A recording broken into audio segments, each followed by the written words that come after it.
Hi, everyone. How are we? Good.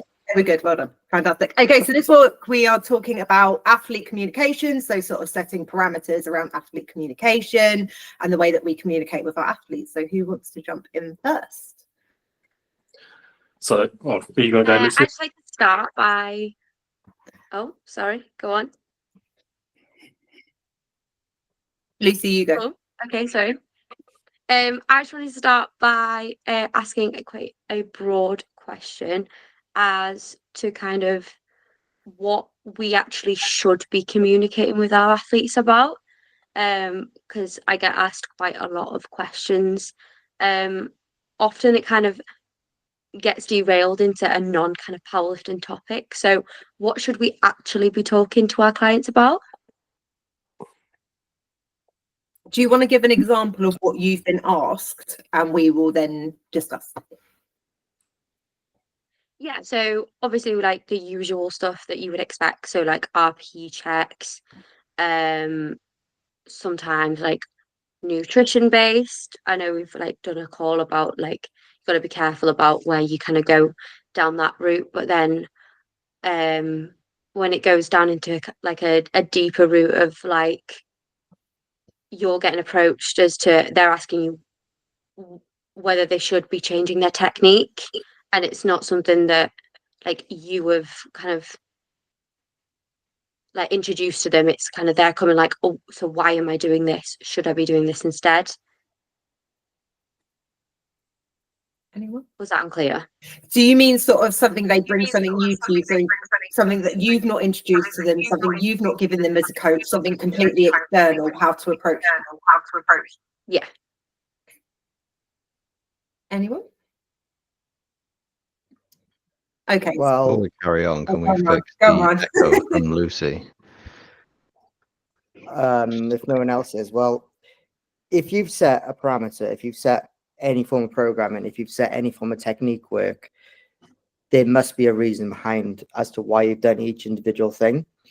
So it's fine for them to ask the question, like, why aren't we doing this? Why aren't we doing that? But you need to reinforce what you've introduced, be it programming, be it technique, be it anything, because there's always a reason why whenever we apply something to a client. So they're always going to ask because they're always going to see things on social media. That is to be expected.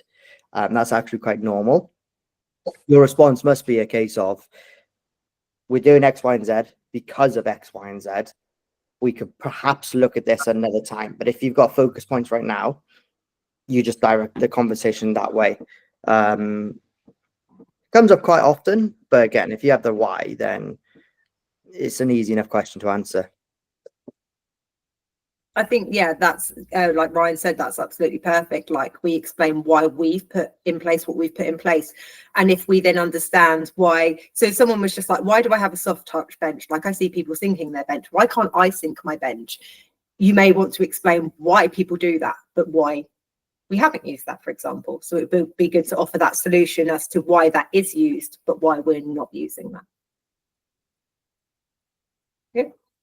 I usually kind of propose a pyramid scheme to athletes. So if they come to me with a question about a certain aspect that they think, oh, we should change this or we should change that, I say your focus is on that bottom line of bricks to support the top. That element might be somewhere above that baseline. So why would we focus on that if we haven't got the baseline sorted? So that's kind of like how I propose it to them. And like, okay, we've got to do this first. That can hold off. Anyone else on that one? You can also preempt the question, or you can reduce it coming to you by explaining the why the first time, like, oh, here's the technical cue that you need to work on because of this. And then they come at you going, oh, but what about this? And you go, remember what we said the first time, like, we're doing this for this reason. And you can include all of the things that everyone else has said, like Ryan's point of, we do this for this reason. That's the baseline. The reasoning can be what Adam said now, which is there is a process, and sure, this second part you've spoken about is part of our process, but it's later down the chain. Like what order do we fix things in could be a topic for another time. in terms of squat, bench, deadlift. I think that is one of our upcoming topics, video analysis. Each of us may have a different system. Do we work top down, bottom up in terms of fixing things? Do we go like our feet, hips, feet, knees, and hips, torso, like, or do we go top down, like hands, shoulders? Because that can go into Adam's pyramid. Anyone else got a view on this one? Or should we move? I think there's, instead, obviously top down, bottom up can apply, but I think there's another tangent where you say this is your biggest problem. This is what we need to solve before the sort of minor problems after that, because the biggest problem will lead to the biggest improvement. Yeah, I think that's more leaning into like video analysis as well, isn't it? Sort of rather than. Yeah, let's keep Where you the topic. Anyone else on that one before we pick another question?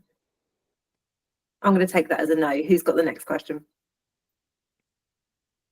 I didn't know if Lucy was going along the lines of like off coaching conversation.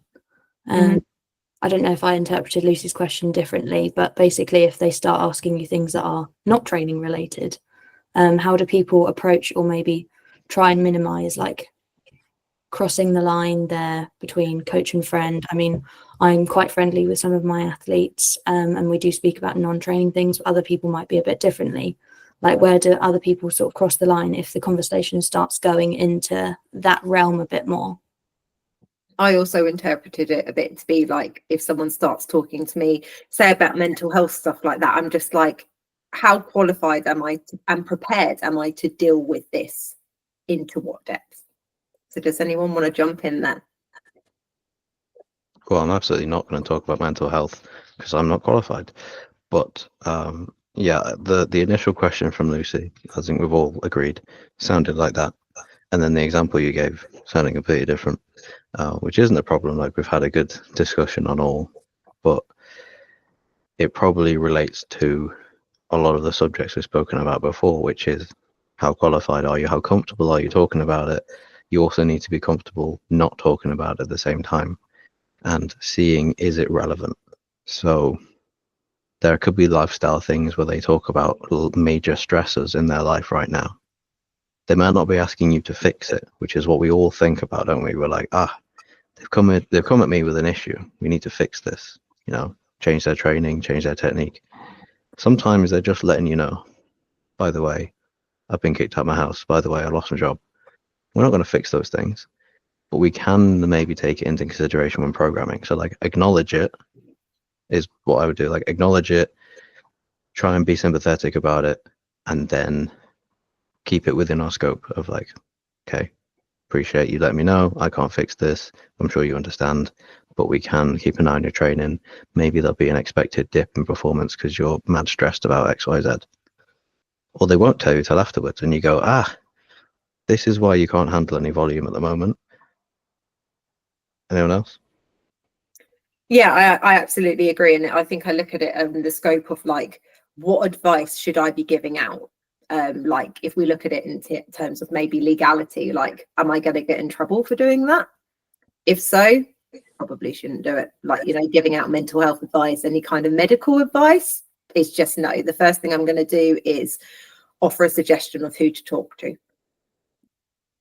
I think from the get-go, set up what your priorities are of communication is very valuable. So you can use that as a reminder throughout the process if it steers off in a direction you're not comfortable.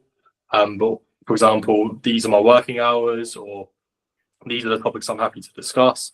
These topics I'm not happy to discuss, so don't mention it to me. So I think setting off on the bat is a good way to sort of carry that through the coaching process. Kim, is this something you've ever come across, like where you've had a question and you've just been like, I don't know how prepared I am to deal with this, and like, what did you do? I've had like not necessarily mental health, but like more personal things going, like losing a family member or relationship issues, where like Beck said, we can't fix that. So I just have told them, like, I thank you for giving that information. I'll take that into consideration when looking at your program, but that's all I can really do. and obviously just acknowledge it and just apologize and say that it sucks that happens. But yeah, I haven't ran into anything too crazy. Yeah, we can certainly sympathize as humans, can't we? But we can't overstep into trying to fix those problems, I think is the clearest way to put that. Yeah, I'd normally say, like, again, like, thank you for the information. Let me know if there's anything I can do. And then that's when they would normally think, what can she actually do? And then that's when it sort of comes back into being a bit more coaching, training related, the information that they do give me. But yeah, I think it's important that they're able to voice anything external that is going on, which is why I think I've got one of my check-in questions about externals, just to sort of prompt anything, because some of them might not actually feel comfortable or feel like they can tell me. So it's also just making sure that they're aware they can, but then sort of just like bringing it back to what my role is in their life. Yeah. And I'd set a question as well around boundaries. So that was my main question, and was like, what boundaries, when do we set those boundaries, and how do we set them and enforce them?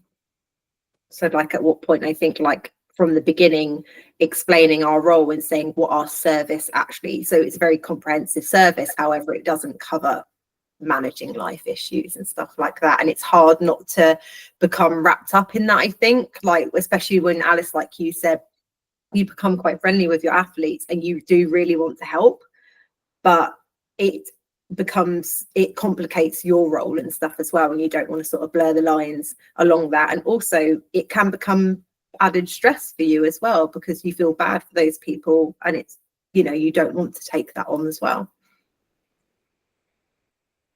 Yeah, it's remembering the line of Closing. professionalism whilst also, yeah, trying to maintain relationships that you've built. Yeah. Ties in quite nicely with what Adam was saying of setting the boundaries out at the start. And then the obvious caveat to that is we don't know every single possibility, and it would be a bit strange as soon as someone joins to be like, cool, here's my communication hours, here's the methods that we communicate on certain topics, but I'm not going to talk about your dead grandparents. I'm going to talk to you when you lose your house. Like, they might be like, whoa, what on earth have you gone through? So as much as it's a case of, I think it's probably more important to say what we do talk about than what we don't. So there's a lot smaller list than all the possibilities out there. And then you're also not shutting down conversations, because then you may run into the issue of people not feeling comfortable to talk to you if you start listing off the things you don't want to talk about with them. Mm-hmm. Anyone got a different view on the way that they would approach things? No, I like the idea of setting what we do. It's a bit like when we give video analysis, do try and explain what we do, not what we don't do. Yeah, it just has a bit more of a positive spin on it. Yeah, absolutely. Has anyone else got a question? Where do we draw the line between something that can be saved for check-ins versus being sent in for daily communication? Ooh, that's a good one. I have like a clear, it's not very clear, but it's like WhatsApp, daily communication, something that needs an urgent response. That's why you've messaged me personally. Urgent. It's not urgent. Can go in your check-in, can't it? Then you're What going to about if utilize your it's a check-in. question for like their session that's that evening, That sounds quite urgent to me. but it's not like needs 10-minute reply, it's like 8-hour reply maybe. Yeah, but it's urgent. Like, it needs to be addressed before the check-in. Yeah. So tell me, because if you put it in your check-in, I'm not going to be able to respond, am I? Like, it's a time frame thing. When do you need the response by? Can it wait till your check-in? Then wait till your check-in. If it can't, message me, and we can sort that out early. That's how I do it. Like, I don't know if other people do it differently. I have some clients who message me and say this isn't urgent, but basically meaning that I don't need to reply in 10 seconds. It can be like at my earliest convenience, say I'm in a one-to-one PT, but they've messaged me ahead of time just to double check warm-up jumps, for example. They will put at the top of the message, this isn't urgent, but I kind of know that it's a needs a same day reply essentially. And I'll probably try and get to it within the next hour rather than like the next 60 seconds. So yeah, I have like urgent, kind of non-urgent, and then check-ins.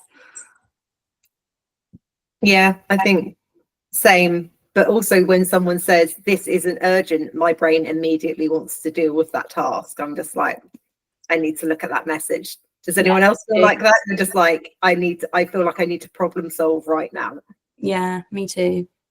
Anyone else literally look at a message and be like, that Nick, I feel like you would look at that and be like, that's fine, I can leave that till later. Yeah, I made a point to tell people to not tell me that it's not urgent. I've just told them, like, be clear with your message. If I view it and go, that doesn't need a reply right now, they understand that it's not going to get an instant reply. I'm not over the top about, like, if people ask me a question and I'm like, that can go in your check-in. I personally don't work like that. It's, if they ask me a question, I can answer it as and when. But yeah, like if it's not urgent, they know that I will get to it within my reply period that I stated, but they know that I won't reply to it if it's not urgent.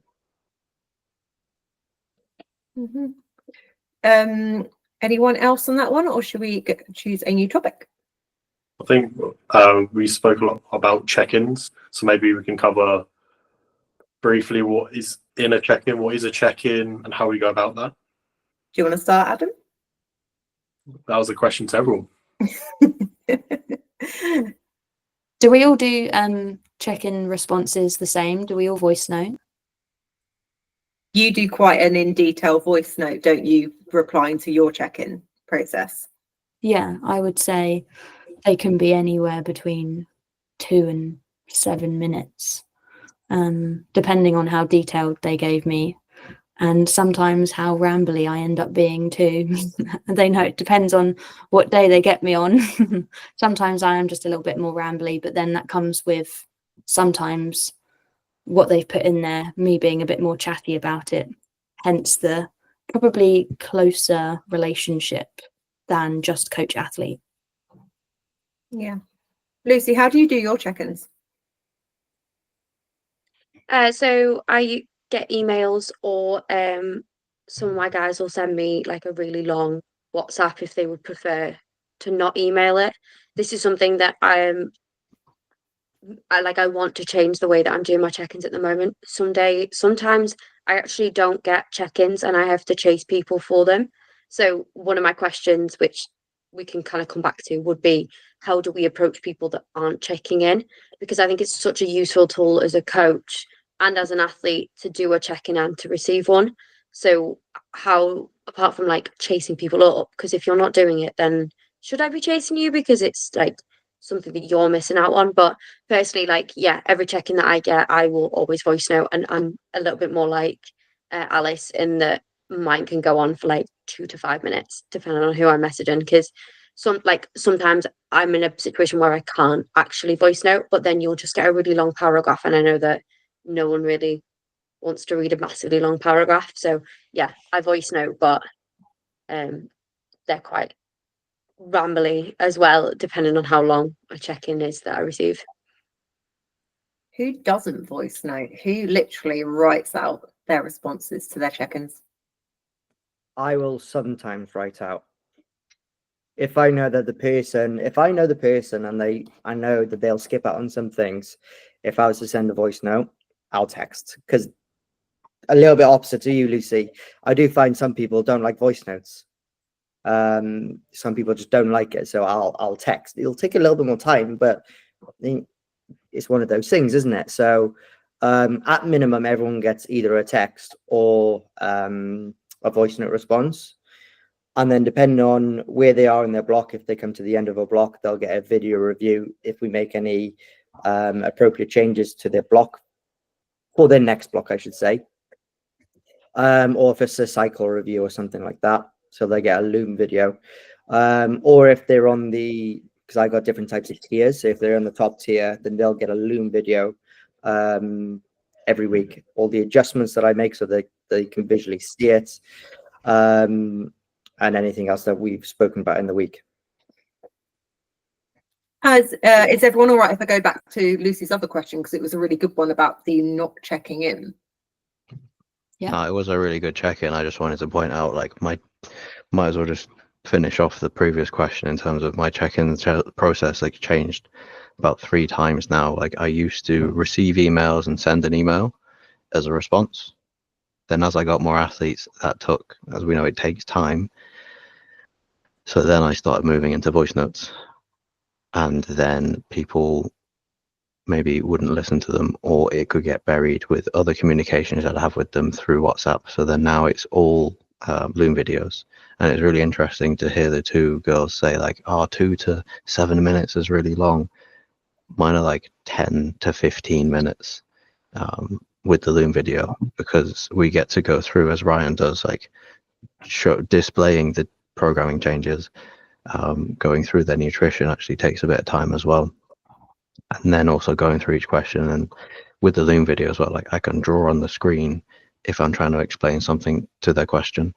They may be like, how often should I have protein, or like I don't know, that was just the first on top of my head, but like, you can draw on the screen and stuff, so it takes a little bit longer, but you get more information in that time, whereas I could spend 20 minutes writing an email and it wouldn't hold as much information to it. So I think this is important because some people can happy reading messages, some people are happy listening to messages, but then you miss out on the visual learner that may want to see the highlighted differences. Have you found, and Ryan as well, have you found that more people check in and they check in more consistently via using Loom?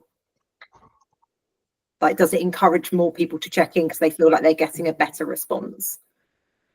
I feel that I get better responses from them after the check-in. Like, if I've sent an email response to their check-in, rarely get a reply. Voice note, maybe a thumbs up on the voice note. But with the Loom video, they're like, oh, thanks, that was really interesting. And I also get a notification that tells me when they've seen it or not. So I also know who's not been watching their check-ins. I'm like, or when they do watch it, the day of their next check-in, I'm like, you've just not actioned what I said last week because you've only just seen it before you do this check-in. So, which is a bit annoying. Yeah. What's the process to go through if athletes aren't checking in or not applying themselves? I'll let Ryan feedback, and then we can go on to that question there from yourself and Lucy. Yeah, I tend to get better feedback from a client once I've sent a Loom video. I find it hard to describe changes in a program with the understanding that they're not seeing what I'm seeing. So if I've got it in front of me and I'm recording a video, I can go, we're changing this parameter here on this day, this parameter here on this day, and this technical change.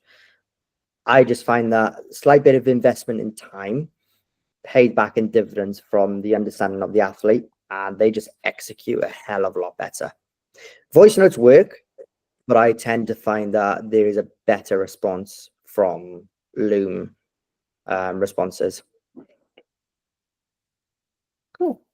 Okay, so back to, now we're going to talk about athletes not checking in.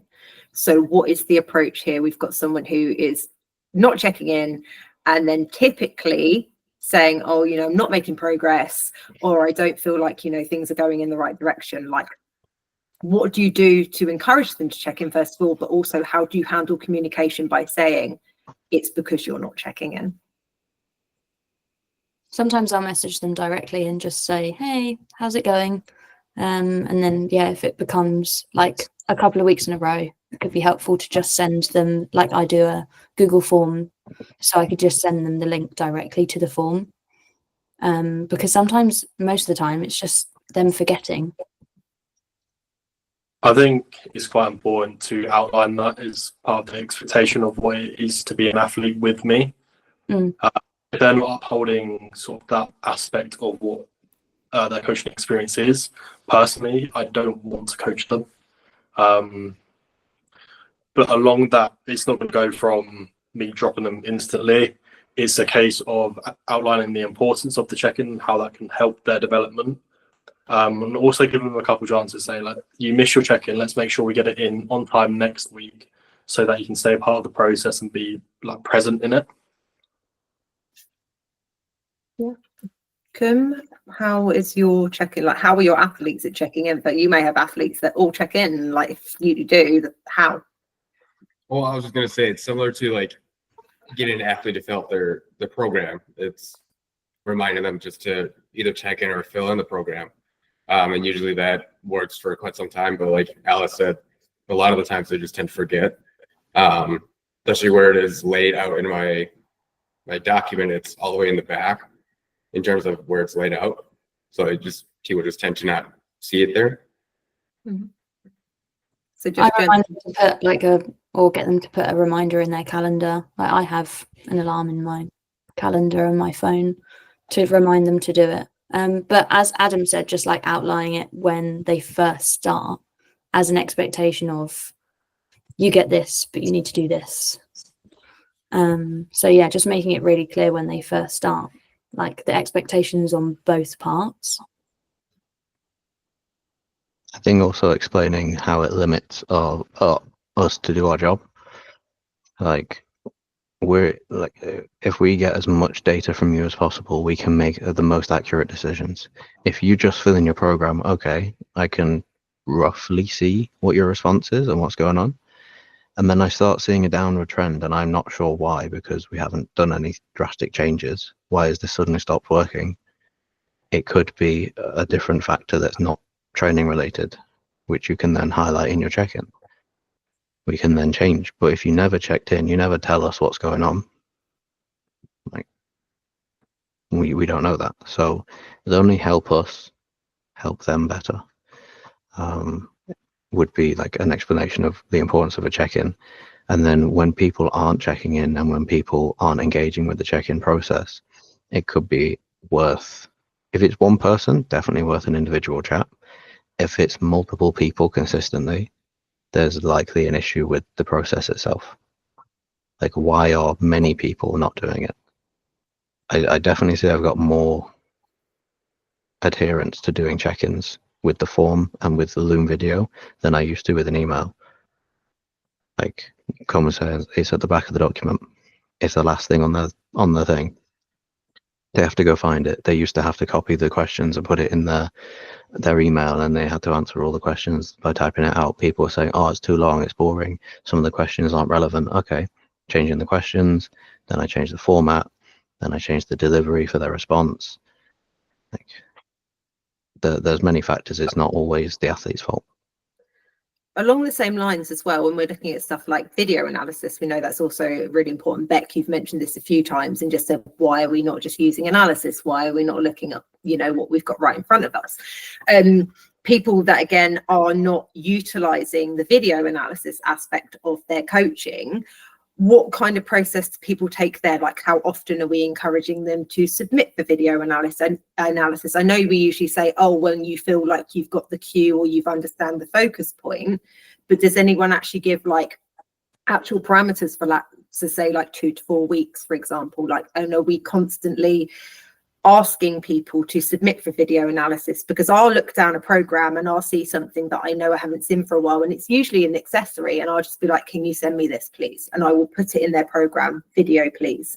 And they can send that to me via WhatsApp if they want to, but I'm still doing regular analysis of their movements. Because if something's not going quite right, like Beck said, where you're just like, why is this not working? I start to suddenly think maybe this isn't right, so I'm going to review it. So what is everyone else's process for reviewing movements? Facebook page, WhatsApp, whatever.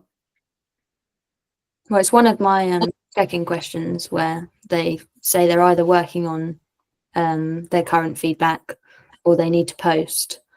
I can't even remember. There's 3 things though. I can't remember what the third one is. But yeah, they're working on it. They need to post. I can't remember the third one. Sorry. But yeah, so that's a prompt. And if it says that they need to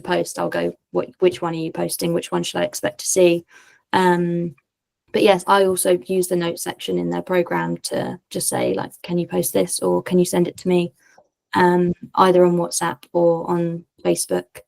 And one of my athletes, I have a separate WhatsApp group chat because she's not comfortable posting in the Facebook group for personal reasons. So that works for us, but we use it just the same as the Facebook group, but it's just only me and her in this group chat. So it's not our normal WhatsApp chat. We've made a video analysis group chat that's just me and her. Mm-hmm. Ryan, what's your process? Because obviously you go through videos on Loom weekly as well. So what do you do on top of that with your video analysis? So obviously we set queues on a block to block basis. So initially in the first week, I'll get them send me everything. Anything that I want to see, making sure that we are sort of adhering to the process that I've put in. When it comes to, let's say it's a 4-week block, weeks 2, 3, and 4, I often receive a lot of WhatsApp videos. Not so much for analysis, but more a case of just staying on top of what they are needing to do, if that makes sense. So I probably do a lot more than what a lot of people do, because I know a lot of you guys, you'll prompt it to go to Facebook. A lot of my guys aren't comfortable with that, so I just have them send it to me, knowing that they're not going to get like a massive response. It's more a case of this is my top set, this is my RP predictions, because a lot of my quite a few of my guys are quite fresh into powerlifting, so I like to be kind of on hand as best as I can.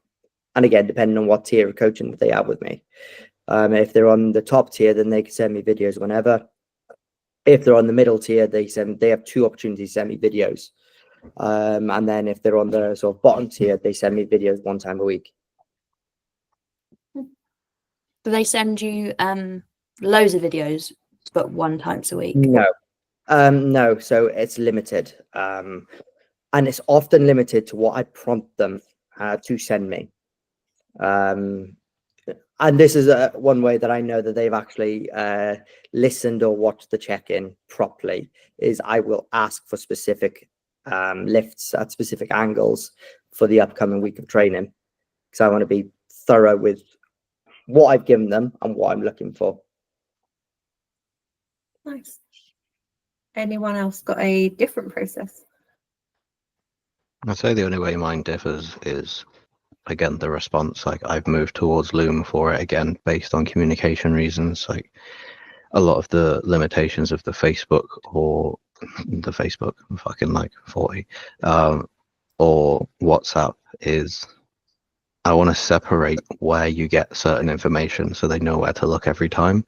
As handy as it is to have everything in one place, then searching through all of that stuff is can take a while. Like, well, where do I find my analysis in this WhatsApp chat where I also spoke about what I had for dinner and that my cat's name's called Steve? Like, it can be quite difficult. If you're sending lots of voice notes, you can no longer search for what you want either, because that's another option. You could search for it. And the people who don't really get on with text-based responses, or the fact that myself and Ryan can sometimes struggle with explaining program changes or technical changes we want to see written down. If we have the Loom video, where again, I got my big coloring pens out and I can draw on the screen and say, this is what we're doing currently. I want you to implement this cue and it maybe look more like this. Drawing it, they can see it. They've got a better chance then to come back to me when they've achieved it, because they know what the difference is they should see, or they know the difference they should feel. Whereas with the text response, Facebook, it's like, oh, come back to me when you've done it. They may be like, oh, I'm not really sure what I should be looking for now, which they probably message you about. You explain it again, you send a voice note after you've sent a text, then you go, okay, I go record a video. That's a lot of forward and back, where it could be just streamlined to one. I do like Ryan's system of, like, I don't even remember what you said, but it was something about analysis. And What did you say, Ryan? it was like cues at the start of a block. Have everything sent to you at the start of a block. and then you give them all their cues, and then you probably kind of ask for it again around week 3, maybe week 4, depends how long their block is, could even be the next week, to kind of review, and you go either, yep, cool, here's the next one, or you go, no, let's keep working on this, show me again next week, kind of thing. Yeah, so it's setting a standard right from the get-go. So you're setting a precedence as to this is exactly what I'm looking for within this cycle of training, within this block of training. And then on each check-in, I'll prompt them to send me particular videos, particular angles, based around the cues that I've initially set them. One, so that they're more aware as to, okay, Ryan's actually looking at what I'm doing, and it gives us a little bit of a different perspective. Otherwise, I tend to find they just record at the same angles all the time. Cool. Alice, we spoke about like going back to what Beck was saying about like articulating things. Do you remember we were saying like sometimes you'll want to explain something, but you're just like not sure how to articulate it. So I think like the loom thing is something that I definitely like to incorporate, because I do send videos as well. But actually, I think Loom would be a better system for like a full check-in process, because sometimes I'll be like, I'll start a voice note and I'll literally start rambling and I'm just like, the hell am I on about? And I'm like, that doesn't even make any sense. So I literally just stop and take a video instead. And I'm just like, that makes much more sense. Because sometimes putting it into words, you're just not quite sure how you want to explain it. And I think most people understand a visual cue. You know, most people, if they're shown it, it makes more sense. Do we agree? Yeah, I have taken videos to sort of. I've got the. You can hear me twice. Sorry, Lucy. Yeah, I take videos for people who need like a visual for their cues that I've given them, but I probably don't actually delve into video analysis and how much they're understanding their cues enough in my check-in questions. I separate the two quite a lot when potentially I shouldn't. So I might have a look at my check-in questions and see how I can maybe just expand on the video analysis question, potentially ask, like, if you've got your cues, what are they? Just to make sure that they're understanding them, because yeah, it's at the moment for me, it's quite two separate processes, the check-ins and the video analysis. And I potentially don't think they should be as separate as they are, which is then maybe where I could then incorporate a visual check-in response with their program, but also like giving cues visually rather than just expecting them to understand my message on Facebook and then expecting them to ask me for a video if they don't understand it. Do we feel like sometimes as well, because I definitely get this, people are just like, yeah, cool, and you're like, I don't think you understood, but you're too polite to ask again. Lucy, you're smiling. Is this a thing? So you're just like, do I send more? Like, you know, but then when is it sort of overkill where you're just like spamming them with stuff and you're like, do they just want me to stop?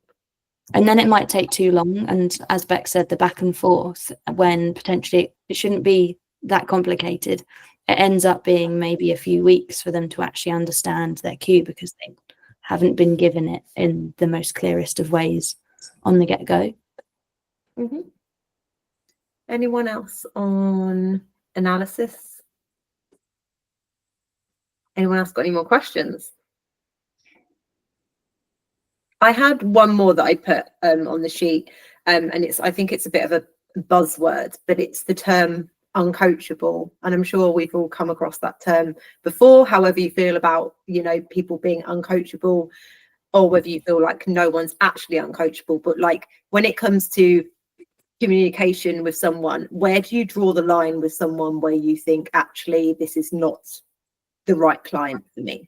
We put it that way.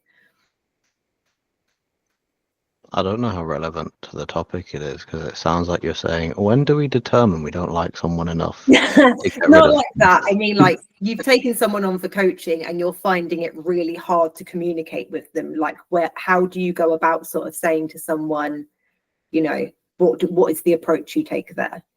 Do you want to give an example?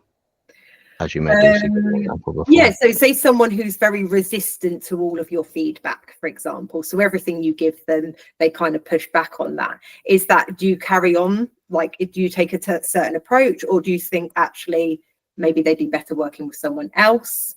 Because that is a sort of communication when you're finding it really hard to communicate with someone, like a communication barrier.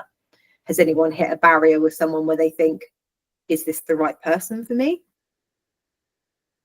Because I don't think anyone's uncoachable, but I just think that sometimes you hit a barrier with someone and all they do is push back. And I've just been like, I'm finding this quite challenging. I've I think experienced. for me, I would try and find. Carry on, Sorry, Lucy. Beck, carry on. No, I'll let Lucy go I first. think I would try and find a different way of communicating with them. So, like, I don't know if kind of your example was that you've exhausted kind of every sort of method, but even if it was like, you know, you've tried to talk to them, to text them through video analysis, or what their program outcomes are meant to be, I would try and find a different way of trying to communicate with them. So I know Alice mentioned it earlier, like filming videos to change the technique. It just might be that they don't understand what it is that you're like asking of them. So giving them demos and like this is something I do, like I film say a low bar squat, like to get into that position, what it should feel like, trying to explain it in different ways to try and help people understand it. Because, you know, if you say just have the bar lower on your back, like not everyone understands how that feels. So I would just try and exhaust every source of communication to understand what it is that they are struggling with. I know it's not like very specific, but even if it was, I want you to send me a video of every single one of your warm-ups, like I would like go heavy on the technique and the early stages, that kind of thing, to help them make the changes that we're after, basically. And then I think the other question's largely asking, how would you deal when someone pushes back on that? When you give them their feedback and they go, well, I don't think that's appropriate. I don't think that's for me. I don't want to make that change. Show me evidence that that's better for me than something else. I want to try this. I've had someone be a little resistant and disagree with the feedback I've given them, and it just took extra explanation and just that little bit of trust. They trusted you to hire you as a coach. If you're explaining it well enough, they should like want to try it at least, and then obviously the results should then speak for itself. And yeah, it worked absolutely fine for me. I just had to take that little bit extra explanation, and yeah, like a bit more evidence based, as Beck said, like maybe more videos showing them this is why I'm asking you to do this, and yeah, just asking them to at least try it because they have hired you as their coach. Yeah, no, it's good. That's a nice fairy tale. That's exactly what I meant. Thank you. Like, it was a very long time ago, but it was someone where like I was trying every avenue, I was changing everything I possibly could, and it felt like everything was pushed back on, and I was like, how do I change this approach further? Because I feel like I've explored every avenue, and I did exactly that. I gave them all the resources I could possibly give them. I was very, very patient with them because I was just like, maybe this is just their learning process. But it was like every single thing I was just like, is this me? You know, so yeah. Was there a reason why they pushed back? They'd had another coach previously that I think was a little bit in their ear, that was then just like this all the time, asking questions. And I was like, you've hired me. And I, like Alice said, I did then just say to them, if you want to work with me, this is the advice that I am giving you, but I completely understand if you'd prefer to work with someone else. So I think there was someone a little bit in their ear as well. So they kept asking questions. So I think that's the most important thing, is clients will fight back. Like, a lot of clients would have had another coach, would have been part of a different process, and whether they realize or not, like, some will fight back.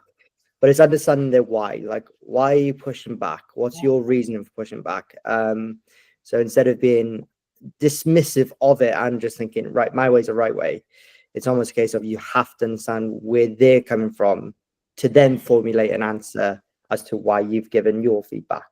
Does that make sense?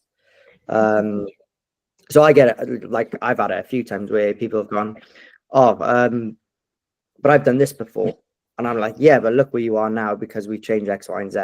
I can almost guarantee that this same process is going to happen again. And it's almost like, oh, okay, yeah. It's understanding what they've been through before. But there's an element of trust. If they're dismissive, perhaps it's because they don't trust you as much. It's obviously not exactly a bad thing. It's like, it does happen. Maybe they've left a coach for a certain reason, so they maybe lost a level of trust in coaching.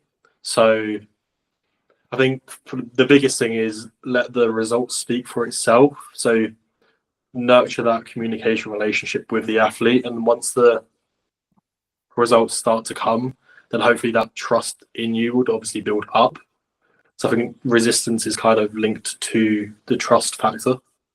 Yeah, I agree, and I think it was like a case of learning to work with them in their way. But then when I realised what the way that their old coach coached them, basically it was just letting them max out all the time. So when I said they couldn't max out all the time, it was very much like right in your face. It was just like, why? And I was like, then had to explain the process of, as Adam put earlier perfectly, putting down foundations first, making sure that we are skillful first. And it took them a while to adjust the idea that I wasn't going to let them max out every single week. Yeah, I think we touch on two really good topics there of find out why they're pushing back, because you can't combat their pushback unless you know why, because you obviously need to handle the why. And then if it is that trust issue, it's not necessarily fair, but it's the position you're in. Like, regardless of their reason for the trust issue, it's then we need to pick our battles. Like, oh, we want to program this way, or we want to implement this change because we think that'll serve them the best.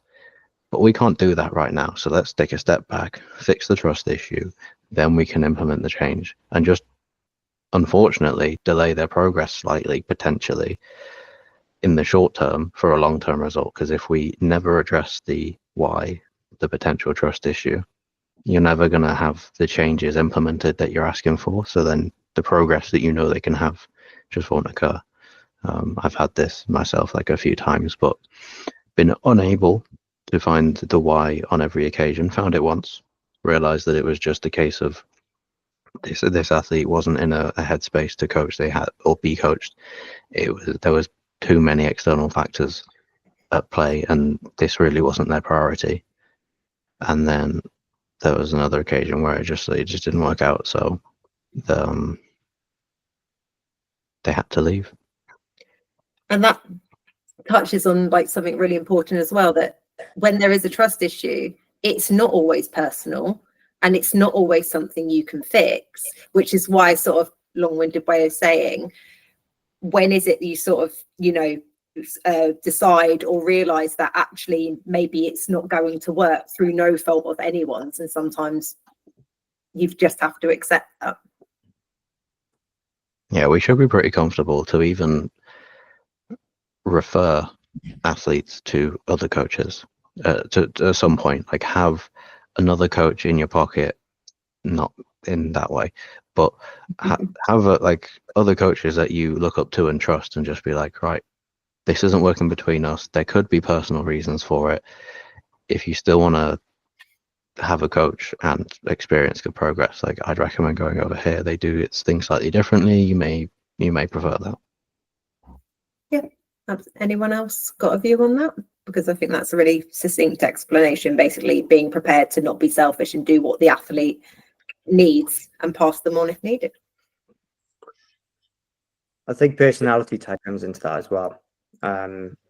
We might have all been in the situation where we've had an athlete where your personality type simply does not match up, and regardless of what type of communication that you use, because that should be one of the questions that you pose to your client: what type of feedback would you want to receive?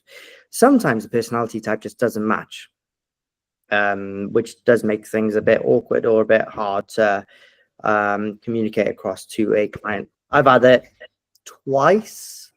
Doesn't happen often, but does sometimes happen. And you just thought, again, you're thinking of their best interest, so you forward them on to someone who you think is going to be appropriate for them. Has anyone else had experience with this? Have you all been lucky? You buggers. I know, right? I'm aware that we're getting towards an hour now. So does anyone else have any questions that they want to put forwards? Or do we feel like we've covered quite a few good bases? I kind of wanted to piggyback off that. And how do you guys, or would you guys approach it the same with coaching a coach that comes from certain biases and stuff like that? I think it's exactly the same. Personally, like, it's still an athlete who's pushing back on you. Try and find the reason why. If it's because they have their biases and that they believe they need to do it this way, you can just kind of, if it gets to the point where you've given them as much education on the reasons why you do it your way as possible, and they're still like, no, I want to do it my way. It's a tough conversation, but you're like, look, number one, you hired me as your coach. There is an expectation that you follow the process if you want to. If you don't, you're welcome to leave and coach yourself. But if that's something you've done previously for a while and seen limited results, it's probably a good idea to follow a different process and get better results.